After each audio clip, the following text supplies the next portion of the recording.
Okay, we are back. Welcome to the second part of the first turn of Labyrinth. I just want to make one short clarification. Last turn when I played reassessment, I changed the posture from soft to hard and I had to play two chi-value cards. I played Fata, I showed that, but I also played this Sistani for its operation value. So that is 2-3 value cards which you need to play. So we also had an event occurring, this Fata event, but it's kind of hard to remember what it does. So I'm putting the marker, Fata marker, inside Afghanistan because that is where this Fata is happening. And I'm taking the card and put it aside so that I can have it for easy reference. So what do I want to do? Well, perhaps I should just very quickly show you what type of operation the US player can do. US can impose a war of IDs, and it shows you very nicely here what it does. It improves governance level. So there's another also one for war of IDs, and you can see here this war of ID operations is in Muslim countries, either Sunni or Shia, and this is for war of IDs in non-Muslim countries. I can also do this disrupt, and where I remove the cells that are active there. I can also do an alert, and that is where I counteract on a plot. I remove a plot that's present. The US can deploy. I can only move troops in an allied Muslim country or back to the troops track. I can impose a regime change. The target has to be an Islamic ruled country. So that's the requirement there, and also that US have to have a hard posture. I can withdraw. I can also do a reassessment, which I just show you, and that's basically it. My plan is now to act on this Islamic rule country and to overthrow that government. I'm going to play this one value card, IEDs. So I play this for a one value because it is a Muslim or a jihadist faction event. It will fire, it will trigger. So then the event says that play for cell in a regime change country, and right now there are no regime change countries on the board, so this event is ineffective. That's why I played it now. I'm not using the operations for anything other than to put it in the bank, so I'm saving it. That's my first card. My second card is this Intel Community. I'm not playing it for the event, I'm playing it for the operations value. It's a 2 value card, and I'm using my banked operations. So now I have 3 operations, and with those 3 operations I can induce a regime change in Afghanistan. Right? So the purpose is of course to overthrow that government, and I can only target Islamist ruled countries. US have to have a hard posture, and this is the reason why I did reassessment in the last round, so that I could get hard posture and thereby doing a regime change. I need to deploy 6 troops into this country, minimum 6 troops into Afghanistan, and I'm doing that, and I'm taking those troops from the troop track. The troops has to be deployed from a single location. It can be from other countries if they have 6 or more troops in them. Now I'm taking 6 troops. I need to move the troop marker, and these troops are flying in from the US, presumably, and into Afghanistan. All the cells in Afghanistan go active. So basically the troops are rounding them up, exposing them, but not removing them. And the government has fallen, so this Islamic rule marker is gone. I need to roll a new government for Afghanistan. So let's see. I get a 1, and that is a poor governance. That's a poor governance, but it's now an ally instead of an adversary. I will remove the 1 resources that the Islamist rule had. The 2 last things I need to do now is that I have to place a regime change marker, a green one, and I need to roll for prestige. So you can see that prestige is either going to rise or drop. I need to roll a die, and I modify the die roll by a -1 if there is a global war on terror relations penalty, but there is no penalty because both the world and US is at hard. it drops, and how much it drops, that is going to be determined by rolling 2 dice, and we need to shift the prestige by the lower dice's amount. So let's see. Okay, lucky me, I only shifted 1 spot on the track. So US prestige is down from 6 to 5. There are 5 cells in Afghanistan and 6 troops.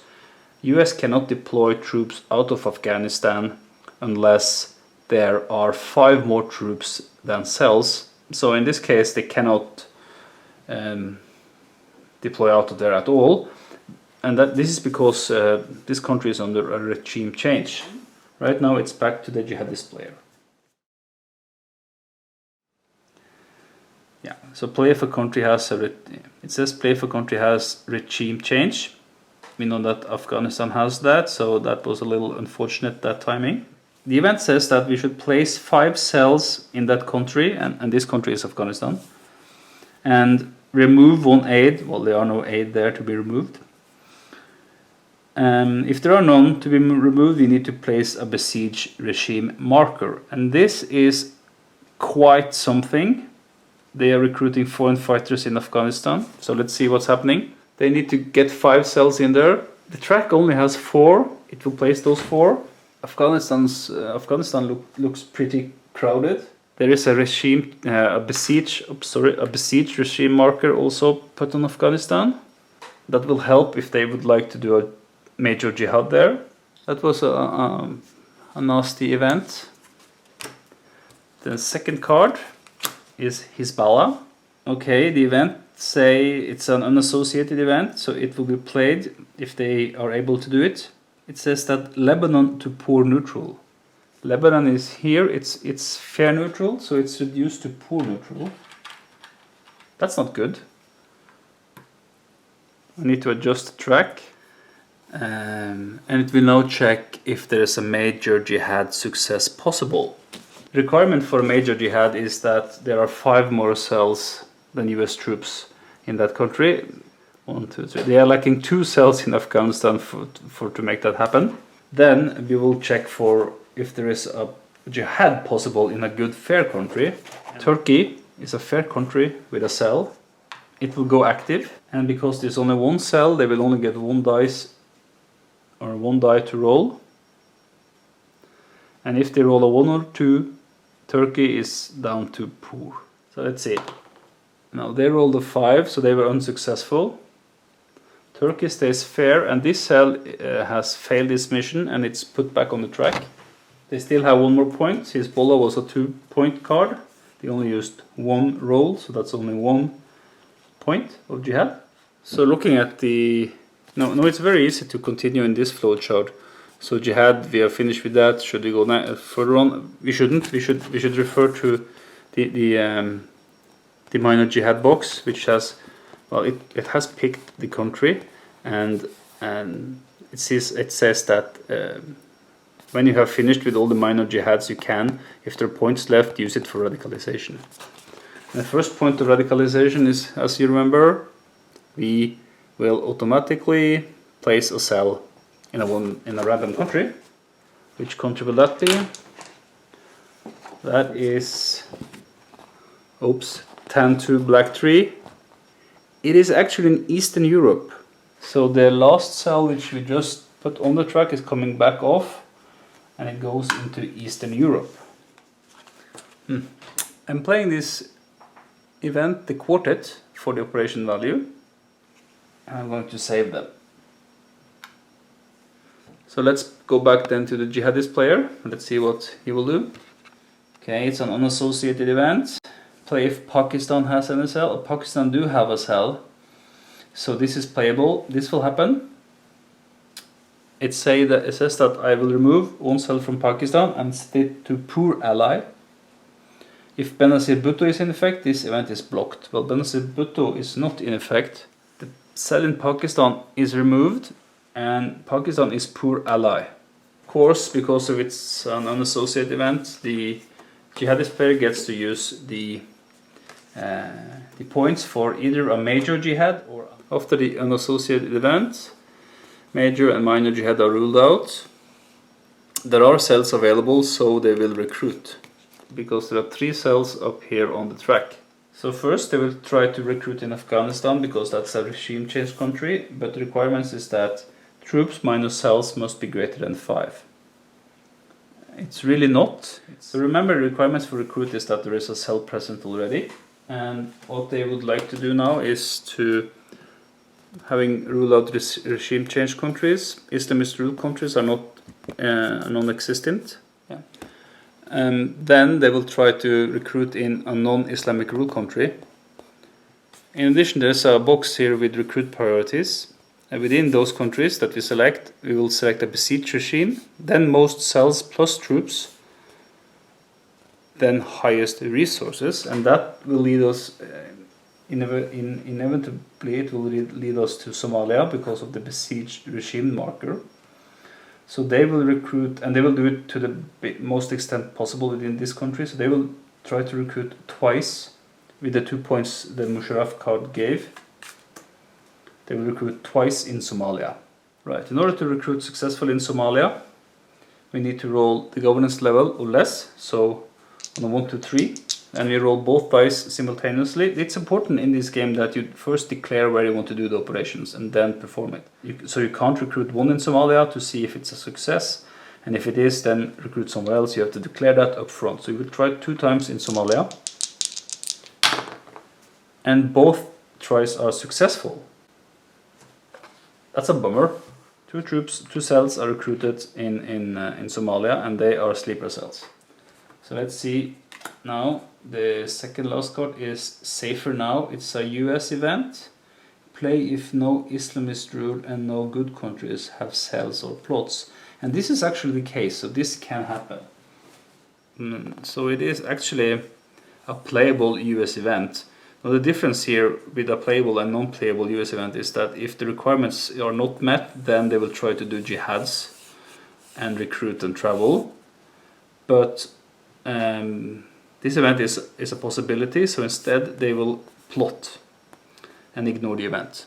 And it's a 3 operations value card, so they will plot with 3. So the requirements for plot is non-Islamic country with cells. So looking at the map, we can see that Eastern Europe, Lebanon, Jordan, Somalia are all non-Islamic rule countries with cells. So how to choose the priorities? Well, much as possible in the US. Our prestige, but we have no cells in the US. Is prestige low? No, it's medium. It's on 6. Has this event happened? No. Then they will do it in countries with troops. This country here, Afghanistan, has troops, so they will plot 3 times in Afghanistan, or 3 tries, I should say. And the reason they would like to plot where there are troops is because if the plot goes off and I have troops in the country, that will reduce my prestige. For each role in that country, I have to activate or have already an active cell. I'm doing 3 old operations, so that's 3 tries. And I have 3 active cells, so none will go active. I need to roll the governance level or less again. 2 successes, so then we'll randomly take 2 of these plots. And if I had access to weapons of mass destructions, these will be mixed in among the others, and there's a theoretical possibility that the jihadists are placing a weapon of mass destruction. But I don't have access to those, or the jihadist player do not have access to those weapons yet. So I'm going to take 2 of these plots, and I like to roll a die and count. So this is number 4, 1, 2, 3, 4, and 4 again, 1, 2, 3, 4. So these 2 plots I take and I put them face down in Afghanistan. We are very close to the end of this turn. I should ideally remove these plots. I'm going to play this card for its operations value. I'm using 1 reserve, and that gives me 3 operations, and then I can remove one of these plots. And I can do it again.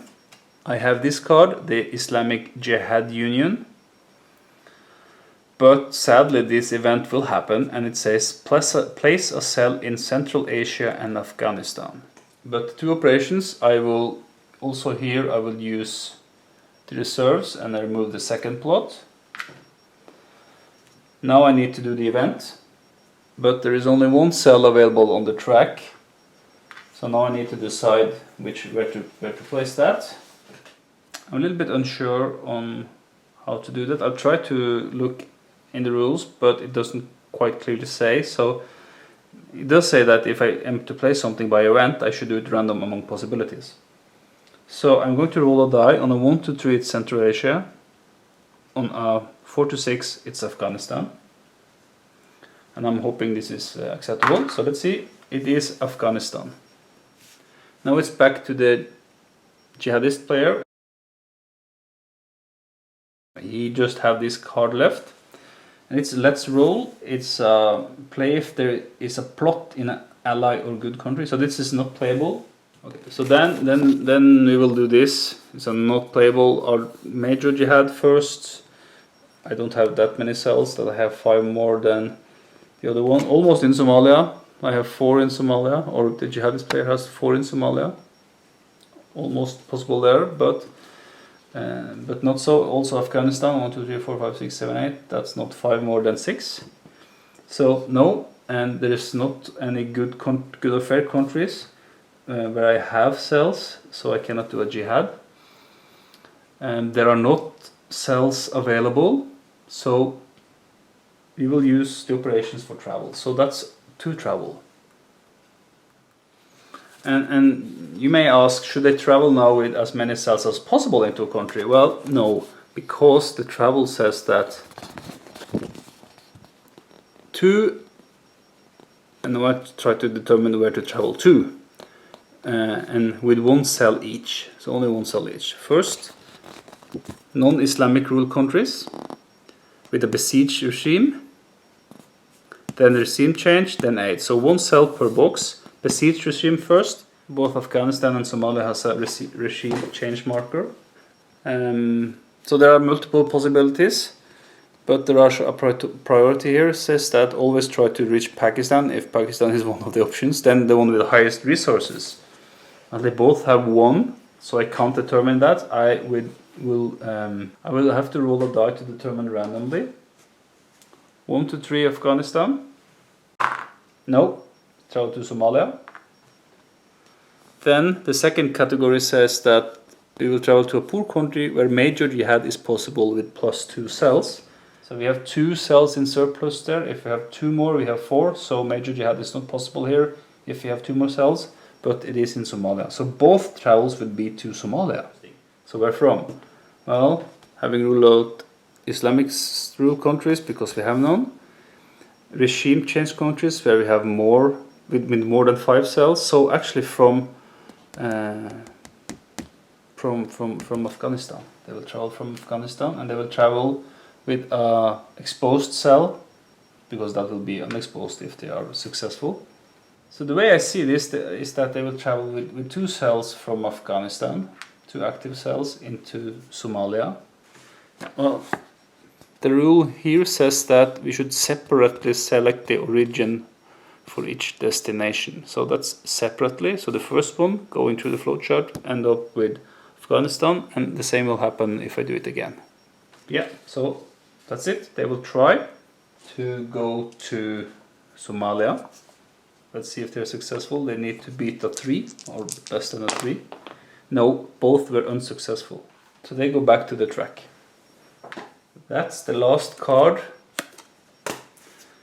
And for the Jihadist player, and the US player has 1 more card, and it's 3 value operation card left, so he can choose to play it or discard it. And when he discards it, or when I discard it, this event will not happen. So I will definitely do that because I don't like this event. So out it goes. Yeah, I did a mistake with the reserves. I couldn't do that. I need to play all the reserves, not just one of them. I don't think I can fix that now, but just remember that when you use the reserves, you cannot use part of the reserves. You need to use all of it, regardless of what state it's in. So another thing is that when this was played, the instruction says that this should be removed from the discard pile. So that's the end of turn, and we will go through the end of turn sequence First, the Jihadist will get -1 funding, and the US will get a -1 prestige if any countries are under Islamic rule. Well, there are none, so that will not happen. And then US will get 1+1 prestige if the world views, well, if the global war on terror relations with is 3 and the same as the US, but it's not, it's only 1. We remove all lapsing events, reserves to 0, we deal new cards, and we change the color of the regime change marker. Okay, so it's changed to 10, funding is down by 1, then we deal a new hand. Well, 9 cards for the Islamist player, but only 8 for the US player. That was the first hand, and there are many more hands to go, so join me next time for more global war on terror.